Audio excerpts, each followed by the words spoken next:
রাজ্যে এসআইআর অনুযায়ী নতুন ভোটার তালিকা প্রকাশ করা হয়েছে। সেই তালিকায় বহু মানুষের নাম বাদ চলে গেছে। ব্যারাকপুরে বাদ গেছে প্রায় 1.5 লক্ষ ভোটারের নাম। এর প্রতিবাদে এবং বৈধ ভোটারদের নাম পুনরায় ভোটার লিস্টে যুক্ত করার দাবি জানিয়ে বামেদের পক্ষ থেকে ব্যারাকপুর এসডিপি অফিস অভিযান করা হলো। এদিন বাম নেত্রী গার্গী চট্টোপাধ্যায়ের নেতৃত্বে অভিযান করা হয়।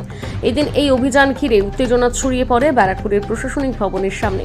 বামেরা মিছিল করে প্রশাসনিক ভবন প্রবেশ করে এসডিপিওকে ডেপুটেশন দিতে গেলে পুলিশ তাদের বাধা দেয়, আর তখন বামেদের সাথে পুলিশের সাময়িক ধস্তাধস্তি শুরু হয়।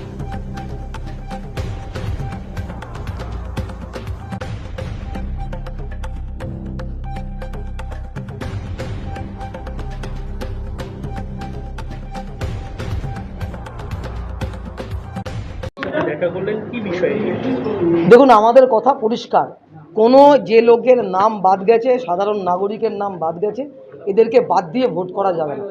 আমাদের ব্যারাকপুর মহকুমায় 1.5 লাখ লোকের নাম, তাদের নাম হয় বাদ, নয়তো অ্যাডজুডিকেট, বিবেচনাধীন। আমরা এসডিও সাহেবকে বলেছি যে এদের নাম বাদ রেখে ভোট করা যাবে না। আজকে এসডি অফিসের সামনে আমরা অবস্থান করেছি, এবার রাস্তায় রাস্তায় অবরোধ হবে, অবস্থান হবে, আমরা রাস্তায় রাস্তায় বসবো।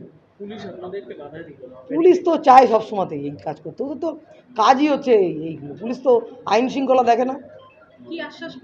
আশ্বাস আবার উনি কী দেবেন? উনি কি মানে চেষ্টা করবেন বলেছেন? ও বলছে ওর হাতে দায় এড়াচ্ছে। নির্বাচন কমিশন বলছে যে এই যে ম্যাসাকার হয়েছে এর জন্য ওরা দায়ী, এরা বলছে নির্বাচন কমিশন দায়ী। সবাই একে অপরের দায় এড়াচ্ছে, আর সাধারণ নাগরিক তারা ভুগছে, আর মুখ্যমন্ত্রী ডান্ডিয়া নাচ নাচছে।